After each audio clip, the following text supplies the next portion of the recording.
Espero se encuentren ustedes todos muy bien y que hayan pasado unas muy felices fiestas. Eh, y sin más, comenzamos. Y esto se trata de un ensayo que voy a realizar el día de hoy, acerca de la posición de Alemania en el nuevo orden mundial. Basándome en un artículo del día 2 de noviembre de 2022 del profesor Michael Hudson, escritor alemán, eh, que se publicó el 2 de noviembre y que cobra mucha relevancia, puesto que a raíz de los acontecimientos de esta semana pasada precisamente, este, cobran bastante relevancia. Eh, y también lo voy a complementar con el ensayo lo voy a complementar con un artículo también que publiqué en la India, al parecer en la ciudad de Bombay, India, el afamado analista geopolítico, el señor M.K. Bhadrakumar, eh, para poder comprender cómo se embona la, la geopolítica con la estrategia, que es un juego de ajedrez apasionante, ¿verdad? Y sin más, comenzamos. Alemania se ha convertido en un satélite económico de la nueva Guerra Fría de Estados Unidos con Rusia y China y el resto de Eurasia. Alemania y otros países de la OTAN se les ha dicho que se impongan sanciones comerciales y de inversión que durarán más que la guerra de poder de hoy en Ucrania. El presidente estadounidense Joe Biden y sus portavoces del Departamento de Estado han explicado que Ucrania es solo el escenario inicial de una dinámica mucho más amplia que está dividiendo al mundo en dos conjuntos opuestos de alianzas económicas. Esta fractura global promete ser una lucha de 10 o 20 años para determinar si la economía mundial será una economía dolarizada unipolar, centrada en Estados Unidos, o en un mundo multipolar y multidivisas, es decir, de diferentes tipos de divisas, llámese yuanes, rublos, o si va a ser un mundo unipolar, de puros dólares, centrado en el corazón de Eurasia con economías mixtas, públicas y privadas. El presidente Biden ha caracterizado esa división como entre democracias y autocracias. La terminología es el típico doble discurso orwelliano por las democracias y se refiere a los Estados Unidos y las oligarquías financieras occidentales aliadas. Su objetivo es cambiar la planificación económica de las manos de los gobiernos electos por Wall Street, ¿verdad? Y otros centros financieros bajo control de los Estados Unidos. Los diplomáticos estadounidenses utilizan el Fondo Monetario Internacional y el Banco Mundial para exigir la privatización de la infraestructura mundial y la dependencia de las exportaciones de tecnología y petróleo y alimentos estadounidenses, es decir, la dependencia del dólar, del proyecto de la economía neoliberal de los Estados Unidos, dirigida por autocracias, ¿verdad? Biden se refiere a los países que se resisten a esta toma de posición financiera y a la privatización en la práctica. La retórica estadounidense significa promover su propio crecimiento económico y nivel de vida, manteniendo las finanzas y la banca como servicios públicos. Lo que básicamente está en cuestión. Lo que básicamente está en cuestión es si la economía será planificada por los centros bancarios para crear riqueza financiera, privatizando la infraestructura básica de los servicios públicos y de los servicios sociales, como la atención médica y el monopolio elevado ya a niveles de vida. Es decir, privatizar todo. Servicios de salud, servicios educativos, en fin. Y la prosperidad manteniéndola con base en un sistema financiero, la creación del dinero, educación, transporte, comunicaciones y mano de obra. Todo, es decir, todo privatizado y todo controlado por la iniciativa privada, llámese los grandes centros financieros. El país que sufre más daños colaterales en esta fractura global es Alemania, como la economía industrial más avanzada de Europa. El acero y los productos químicos, la maquinaria, los automóviles y otros bienes de consumo alemanes son los que más dependen de la importación de gas, petróleo y metales rusos, desde el aluminio, titanio, paladio. Y sin embargo, a pesar de los dos gasoductos Nord Stream 1 y Nord Stream 2, construidos para proporcionar a Alemania energía a bajo precio, se le ha dicho a Alemania que se aísle del gas ruso económico y se desindustrialice. Eso significa el fin de la preeminencia económica y la clave del crecimiento del Producto Interno Bruto de Alemania, como en otros países, es el consumo de energía. Estas sanciones antirrusas hacen que la nueva Guerra Fría actual sea inherentemente antialemana. El secretario de Estado de los Estados Unidos, Anthony Blinken, ha dicho que Alemania debería reemplazar el gasoducto ruso de bajo precio por gas licuado de los Estados Unidos a un precio muy alto para importar ese gas.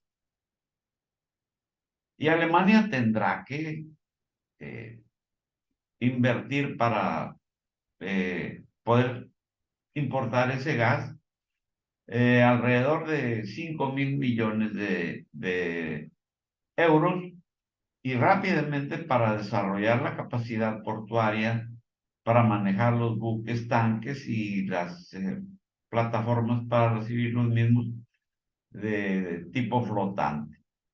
Eso va a costar alrededor a razón de 1.000 millones de dólares por estación de gas flotante, receptora. Y eso lo tiene que hacer a plazo corto, no solo corto, sino cortísimo. Habida cuenta de que la mayor parte del gas ruso que recibía Alemania barato, pues ya se ha prácticamente cortado. Y así pues los buques de tanque de gas natural licuado ya serían los que llegarían a puertos alemanes. El efecto será hacer que la industria alemana no sea competitivo y la quiebra se extenderá al empleo y disminuirá y los líderes pro-OTAN de Alemania impondrán una depresión crónica y la caída del nivel de vida. Es decir, por los líderes pro-OTAN, pues hablemos de, pues el señor Olaf Scholz, ¿verdad? De la ministra Annalena Baerbock, y de la presidenta de la Unión Europea, Ursula von der Leyen. No así del presidente alemán, Steinmeier, que este, no ha estado de acuerdo con la política de cortar todos los lazos con Rusia.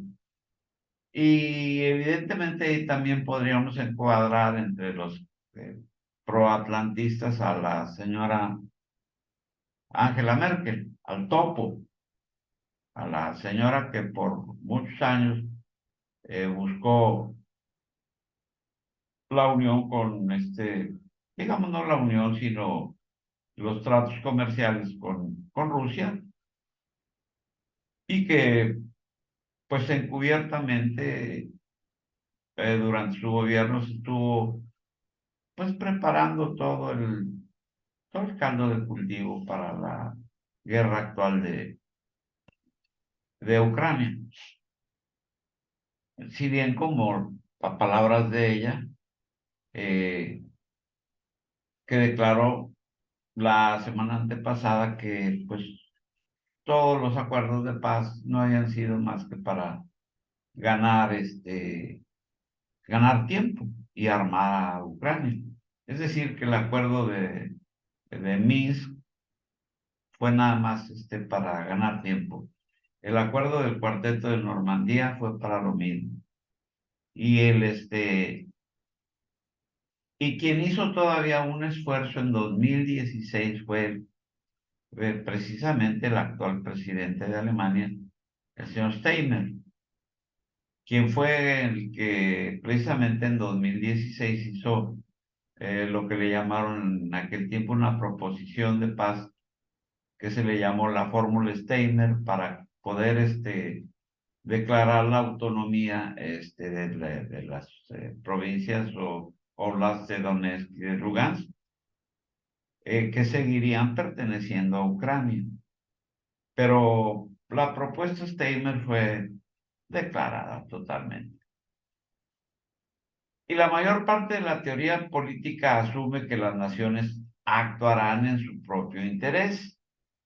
De lo contrario, si no actúan en el propio interés de la nación, son países satélites, subordinados, que no tienen el control de su propio destino.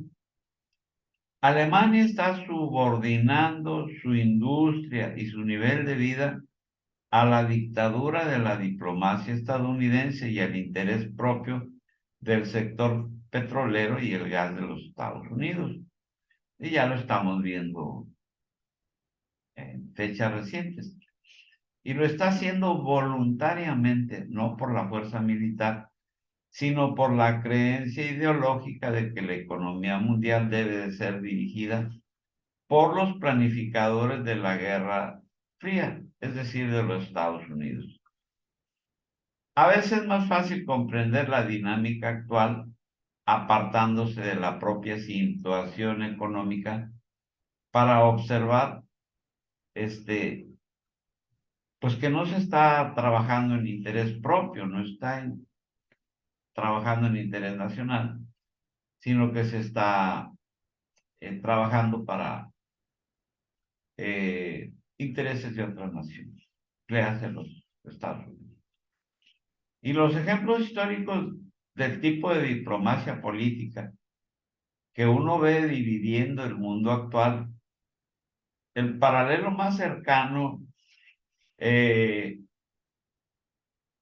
se puede encontrar en la historia es la lucha de la Europa medieval. Imagínense nada más de cuántos años estamos hablando, siglos, por parte del papado romano contra los reyes alemanes, los emperadores del Sacro Imperio Romano Germánico en el siglo III.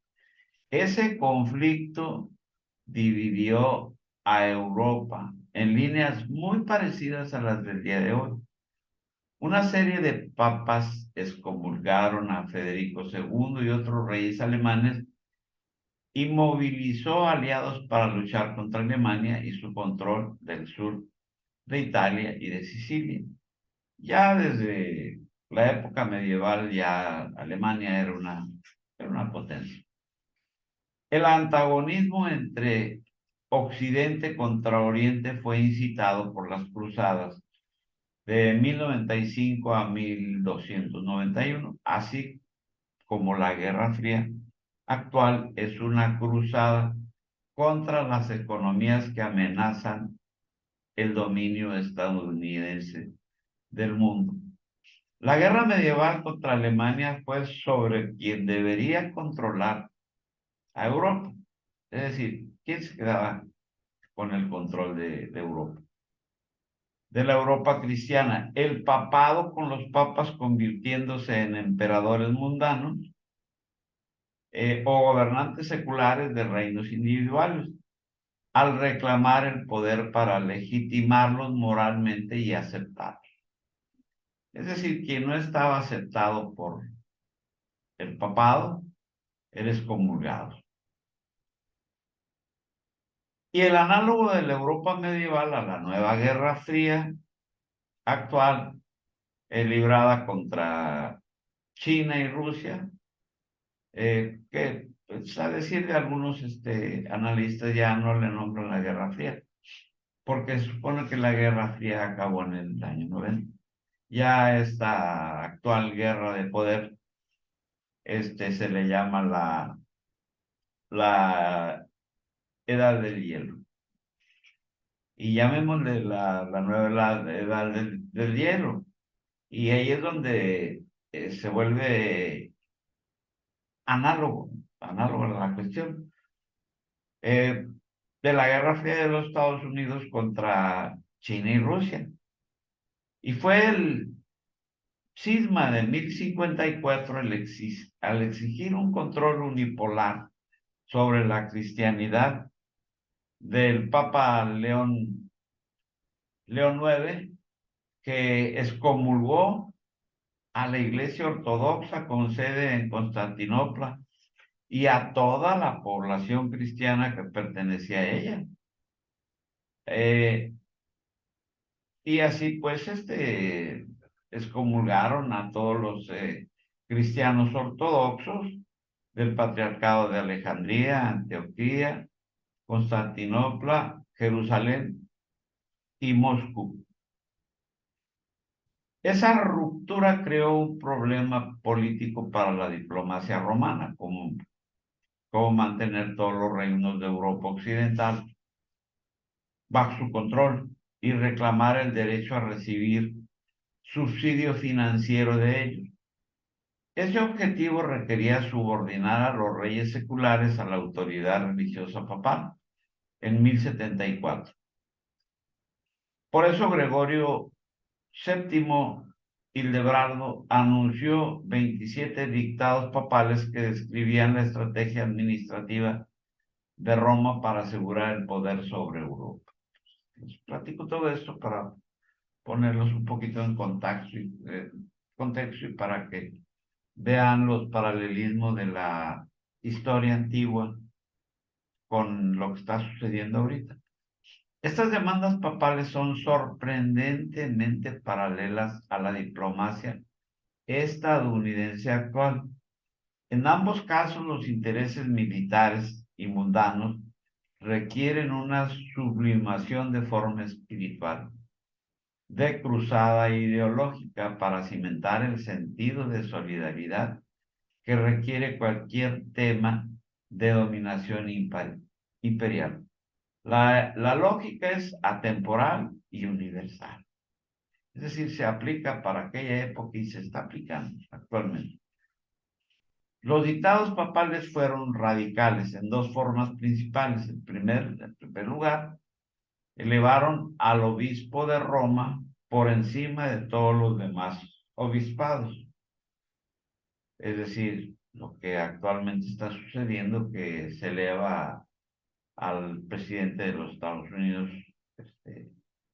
eh, autoridad suprema para dirigir el mundo. Y así pues en aquel tiempo se creó el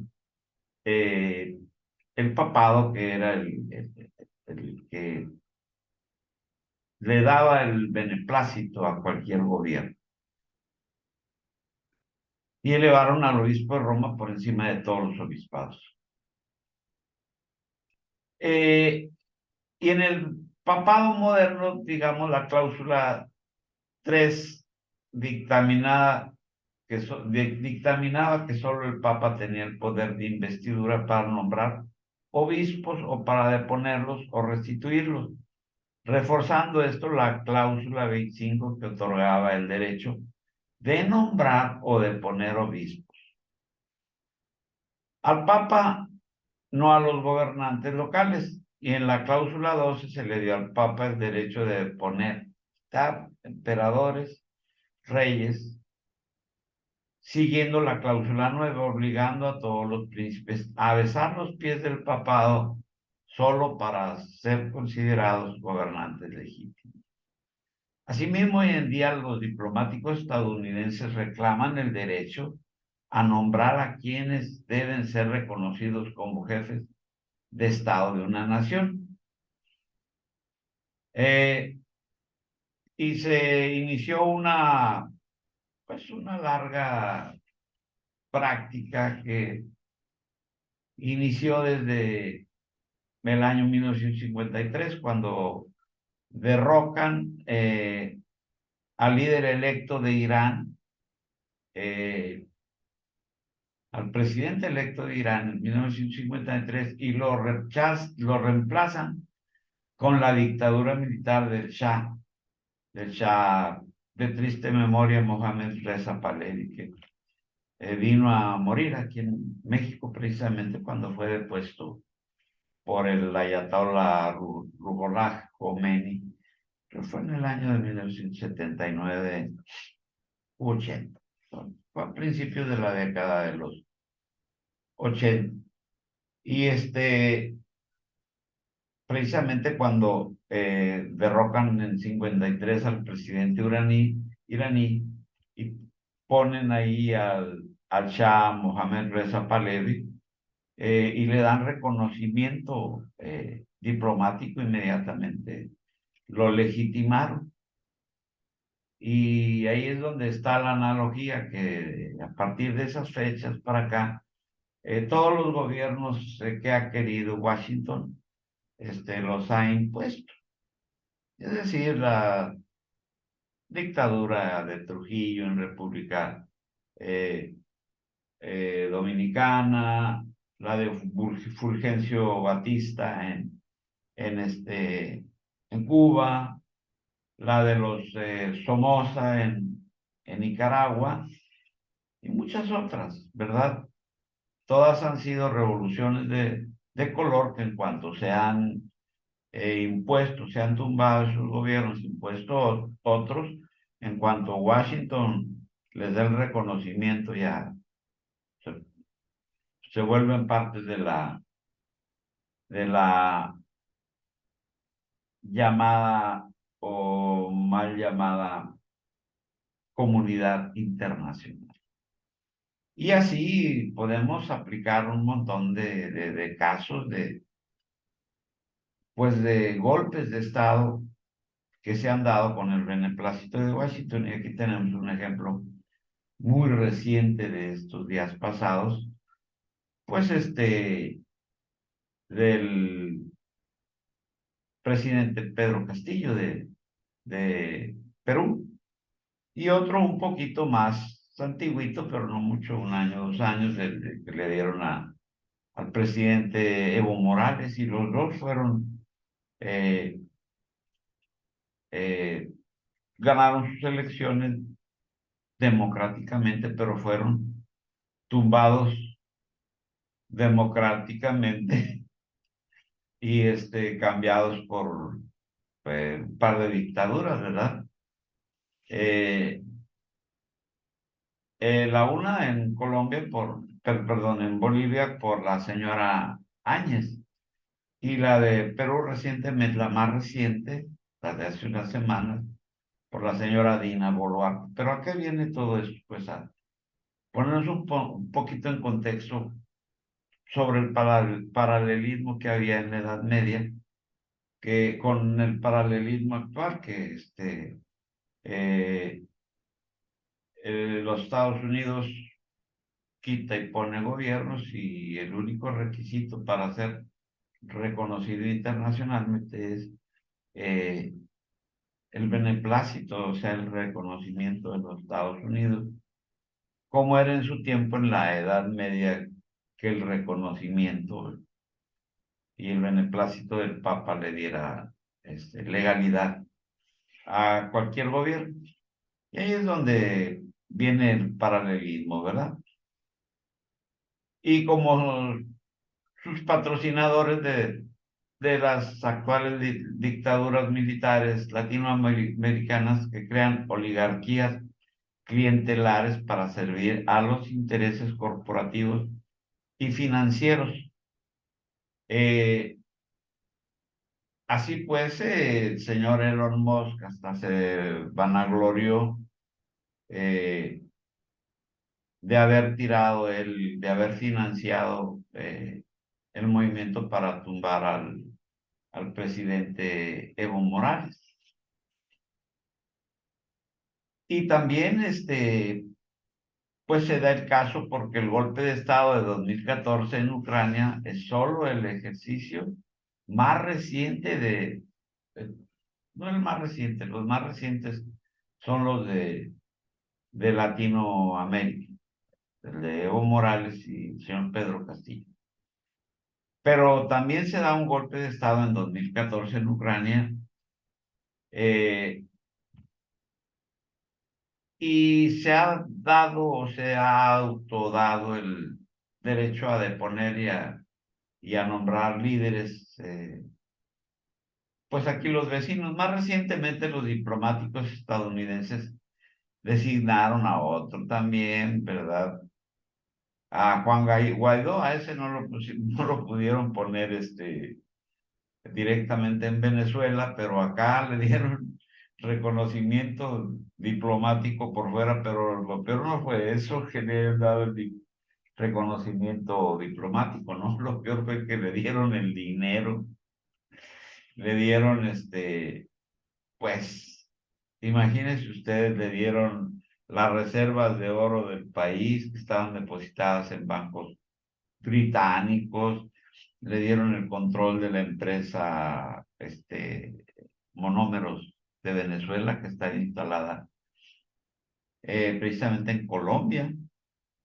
Y nada más porque lo nombraron, le dieron reconocimiento, porque el señor Guaidó se autoproclamó presidente legítimo en una plaza pública en Venezuela, él solito. La democracia pasó por muy lejos de por ahí. Y eso bastó nada más el reconocimiento de los Estados Unidos para este, que le dieran los activos, es decir, el oro, las empresas venezolanas instaladas fuera de Venezuela, llámese también las refinerías de petróleo instaladas en los Estados Unidos. Y así el presidente Biden ha insistido en que Rusia debe de destituir a Vladimir Putin y poner en su lugar a un líder más proestadounidense. Ese derecho a elegir a los jefes de Estado ha sido una constante en la política estadounidense que abarca su larga historia de intromisión política en los asuntos europeos y mundiales, diría yo, desde la Segunda Guerra Mundial. Y aquí es donde se pone interesante el triángulo Alemania-China sobre Ucrania, que eh, ahí es donde se ve la interrelación entre la política de los Estados Unidos de imponer gobiernos, pero más que nada imponerle a los gobiernos la política en interés de la política estadounidense. Y el secretario de los Estados Unidos, Anthony Blinken, probablemente pensó que en su país, en su papel autoproclamado como policía del mundo, era su prerrogativa verificar lo que estaba sucediendo entre Alemania, China y Rusia. De lo que no estaba al tanto, ciertamente, la llamada de Blinken al consejero del ministro de Relaciones Exteriores de China, Wang Yi, el viernes, fue que resultó un fiasco. Y sin duda su intención era recopilar detalles sobre los dos intercambios de alto nivel que el presidente chino Xi Jinping tuvo en días anteriores. La semana pasada por el presidente alemán Frank-Walter Steinmeier y el presidente del partido Rusia Unida, eh, Dmitry Medvedev, respectivamente. Blinken hizo una suposición inteligente de la llamada telefónica de Steinmeier a Xi el martes y la visita sorpresa de Medvedev a Beijing y su reunión con Xi el miércoles podría no haber sido una coincidencia, dado que, como les recordaba, el presidente Steinmeier no lleva precisamente, el presidente alemán Steinmeier no lleva, no lleva precisamente la misma línea de Olaf Scholz y Ursula von der Leyen, que son más proatlantistas, ¿no? Ellos llevan una línea, el presidente Steinmeier lleva una línea más pro-Alemania. Y así no podría haber sido una coincidencia la emisión de Medvedev y habría sido transmitir algún mensaje muy sensible de Putin a Xi Jinping, solo la semana pasada. Los informes dijeron que Moscú y Beijing están trabajando en una reunión entre Putin y Xi a finales de este mes. Steinmeier es un diplomático experimentado que ocupó el cargo de ministro de Relaciones Exteriores de 2005 a 2009 y nuevamente de 2013 a 2017, ¿verdad? Así que también fue vicecanciller de Alemania de 2007 a 2009. Y todo esto durante el periodo en el que Angela Merkel fue canciller alemán de 2005 a 2021. Y ya les hacía yo referencia de que el señor Steinmeier trató de hacer una fórmula de entendimiento entre Ucrania y, y Rusia, en donde se hiciera un plan de paz que realmente funcionara. Lo que a lo mejor el señor Steinmeier no sabía era que la canciller Angela Merkel estaba jugando a dos bandas. Es decir, por un lado estaba engañando a Rusia y por el otro lado, estaba firmando tratados de paz. Y Steinmeier es un político de alto rango que pertenece al Partido Socialdemócrata, al igual que el actual canciller Olaf Scholz. Lo cierto es que la llamada de Steinmeier con sí fue en consulta con Scholz. Eso, pues, fue otra cosa. Lo más importante es que Steinmeier había desempeñado un papel fundamental en la negociación de los acuerdos de Minsk en 2014 y 2015, que preveía un paquete de medidas para detener los combates en el Donbass antes del golpe de Estado, patrocinado por Estados Unidos en Kiev. Cuando los acuerdos de Minsk comenzaron a desmoronarse en 2016, Steinmeier intervino con una idea ingeniosa, que fue que luego se conoció como la fórmula Steinmeier, que yo les había referido, que explica la secuencia de eventos detallados en los acuerdos. Específicamente, la fórmula Steinmeier pedía que se celebraran elecciones en los territorios separatistas del Donbass bajo la legislación ucraniana y la supervisión de la OSCE. Y propuso que si la OSCE juzgaba que la votación era libre y justa, entonces se iniciaría un estatus especial de autogobierno para los territorios. Por supuesto, todo esto es historia el día de hoy.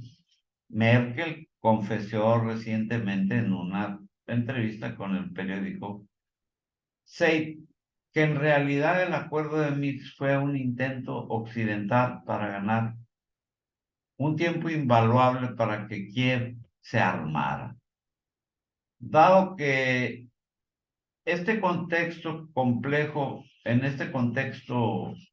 Blinken ha sentido que algo andaba mal cuando Steinmeier tuvo una llamada con Xi Jinping de la nada y Medvedev apareció repentinamente en Beijing al día siguiente y que fue recibido por el presidente chino en particular. La lectura de Beijing fue bastante optimista sobre las relaciones de China con Alemania y Rusia.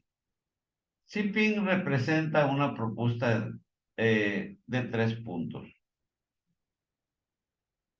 A Steinmeier sobre el desarrollo de las relaciones entre China y Alemania y afirmó que China y Alemania siempre han sido socios de diálogo y desarrollo y cooperación, así como socios para abordar los diseños de los desafíos globales.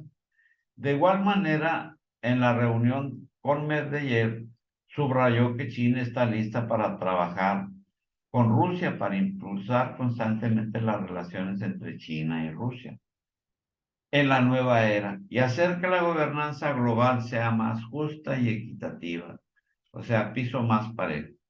Ambas lecturas mencionaron a Ucrania como tema de discusión y sí enfatizó que China sigue comprometido con la promoción de las conversaciones de la paz y promovió activamente las conversaciones de paz también con el eh, viceprimer ministro Medvedev.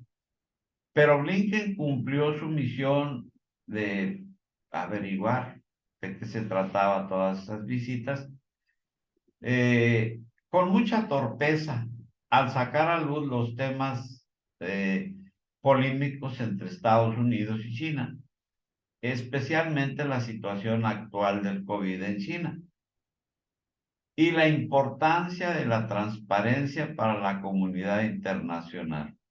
No sorprende que Wang Yi le haya dado una severa lección a Blinken de que no participe en el diálogo, la contención y al mismo tiempo se hable de la cooperación, pero esté apuñalando a China simultáneamente.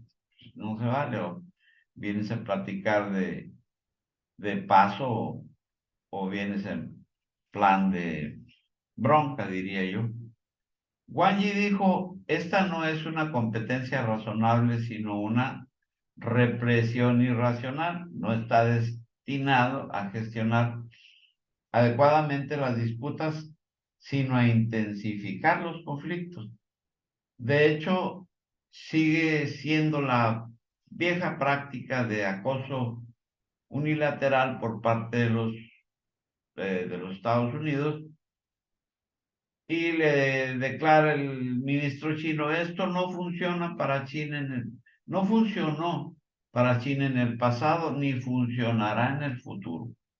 O sea, pues mandaron con cajas destempladas al señor, eh,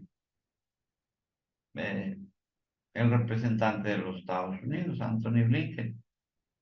Y específicamente sobre Ucrania, Wang Yi dijo, China siempre ha estado del lado de la paz, de los propósitos de la Carta de la ONU y de la sociedad internacional para promover la paz y las conversaciones. China seguirá desempeñando un papel constructivo en la resolución de la crisis a la manera china, según la lectura del Departamento de Estado de los Estados Unidos. Señor Blinken no logró entablar una conversación significativa con Wang Yi sobre Ucrania, cosa que sí lograron Medvedev y eh, el presidente Steinmeier. De hecho, las recientes propuestas de Alemania a Beijing en rápida sucesión, la visita de alto perfil del canciller Olaf Scholz a China el mes pasado con una delegación de altos ejecutivos alemanes y la llamada telefónica de Steinmeier la semana pasada no han sido recibidas con mucho agrado en el Beltway de Washington. La administración Biden espera que Alemania se coordine primero con Washington en lugar de tomar iniciativas propias. Ya les digo, se mira la desunión que hay entre las políticas de Olaf Scholz, Ursula von der Leyen y la canciller Annalena Baerbock, que son más proatlantistas, pro Estados Unidos, pro OTAN. Y aquí el canciller, perdón, el presidente de Alemania ya difiere bastante, ya se ve que hay dos políticas ya contrapuestas. Y curiosamente Xi Jinping subrayó la importancia de que Alemania preserve su autonomía estratégica, es decir, que no se subordine a los Estados Unidos. La actual ministra de Relaciones Exteriores pro-estadounidense de Alemania, ya les decía yo, la señora Annalena Baerbock, se distanció de la visita a China del canciller Olaf Scholz. Evidentemente, la llamada telefónica a Steinmeier a Xi confirma que Scholz se está moviendo de acuerdo con un plan para seguir un camino de compromiso constructivo con China, como lo hizo Merkel, sin importar el estado de la tensa relación con los Estados Unidos. Es decir, ya se están queriendo salir los alemanes del abrazo estadounidense. Dicho esto, discutir el establecimiento de la paz en Ucrania con China es un movimiento audaz por parte de los líderes alemanes, que ya no hayan cómo salirse del embrollo. En la coyuntura actual, cuando la administración Biden está profundamente involucrada en una guerra de poder con Rusia y tiene toda la intención de apoyar a Ucrania mientras se pueda, así hasta el último ucraniano.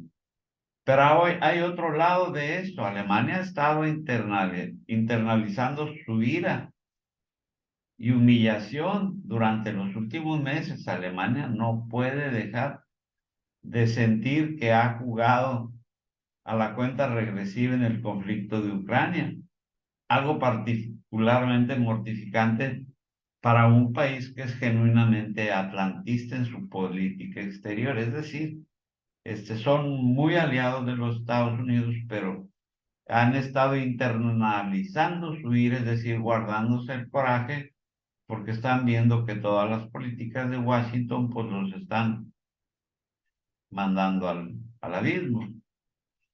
Pues nada más estudie usted todas las políticas económicas de Washington y verá usted que eso está arruinando no nada más a Alemania, sino a toda la Unión Europea.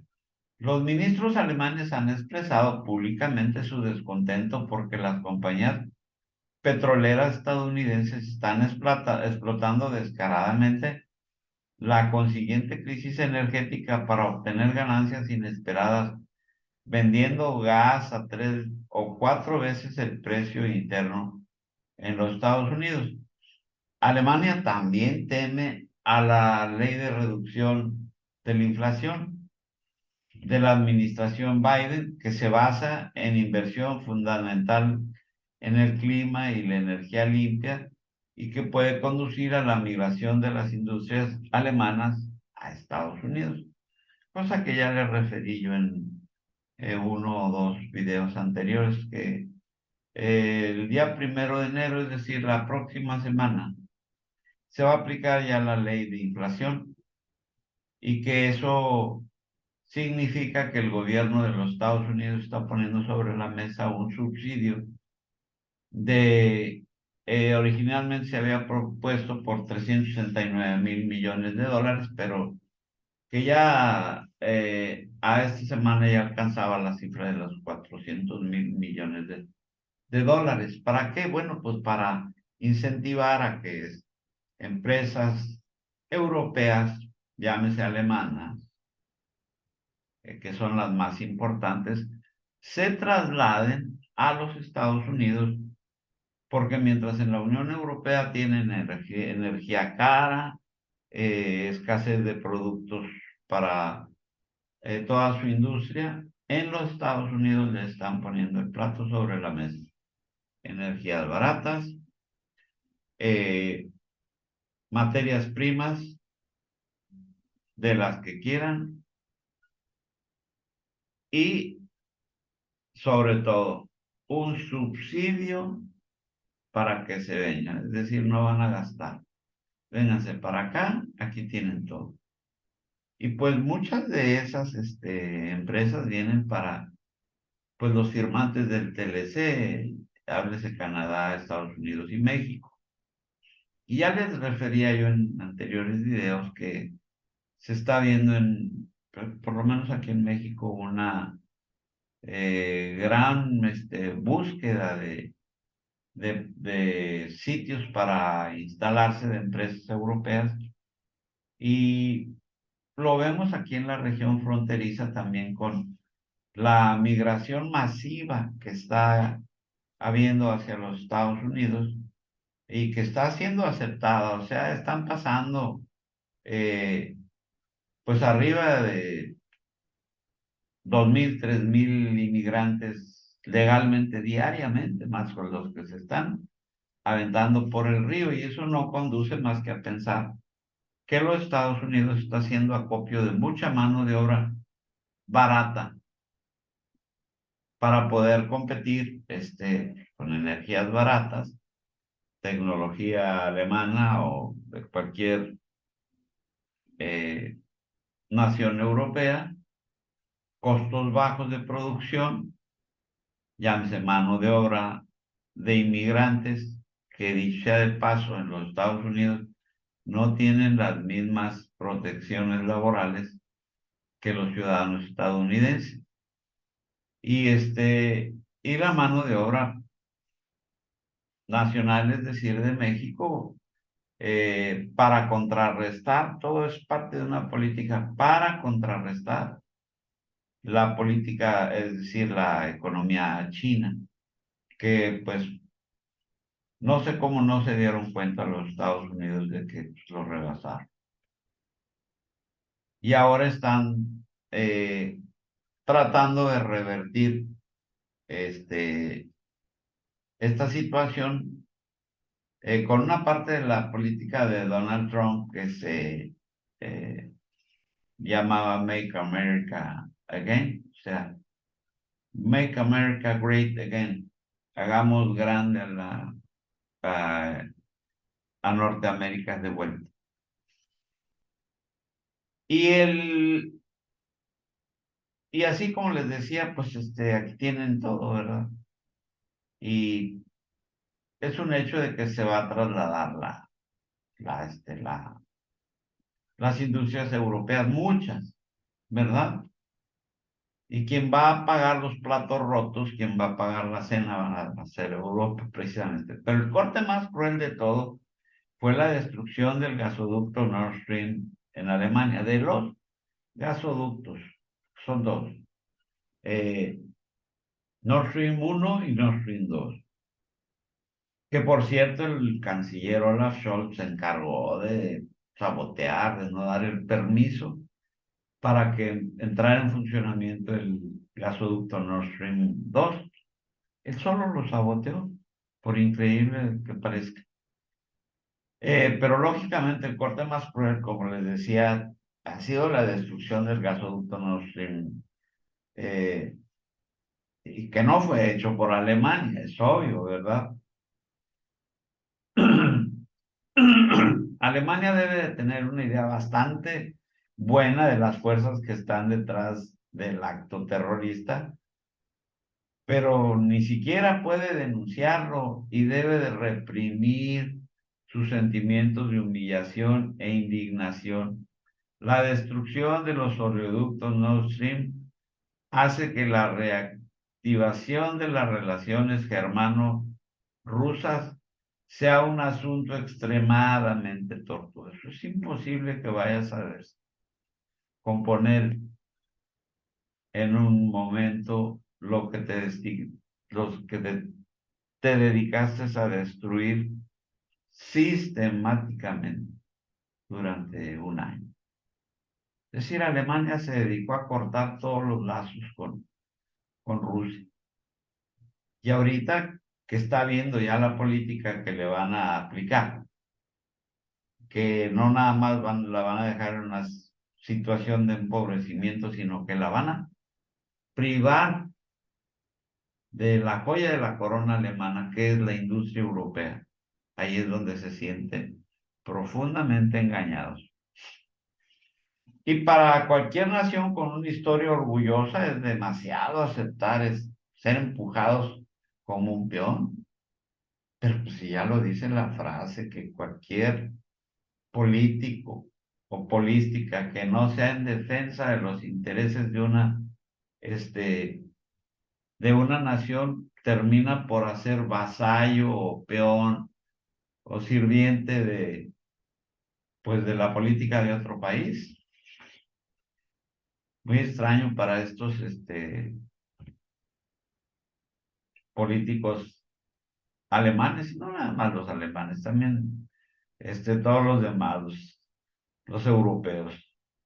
Scholz y Steinmeier son políticos experimentados y sabrían cuándo cavar y agacharse. En cualquier caso, China es un socio crucialmente importante para la recuperación económica de Alemania. Alemania no puede permitir que Estados Unidos destruya toda su asociación con China y la reduzca a un estado vasallo, pero si ya lo redujo.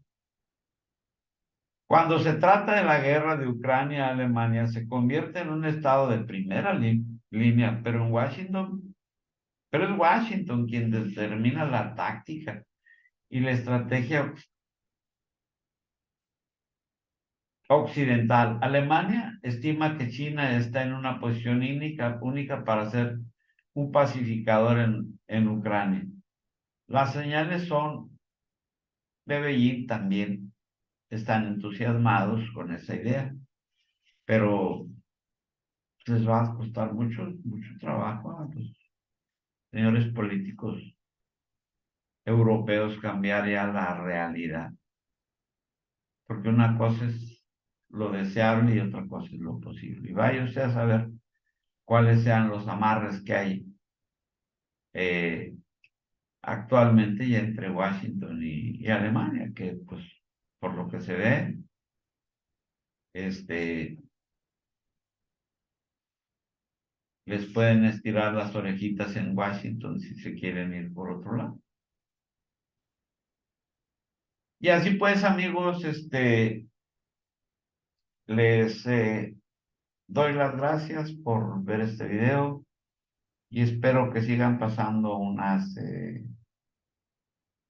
felices fiestas navideñas y que la pasen todos ustedes muy bien en compañía de su familia, y ahí les encargo que me den un like y si se quieren suscribir pues, para que la campanita les avise, de que hay nuevos videos, pues ahí ustedes lo deciden.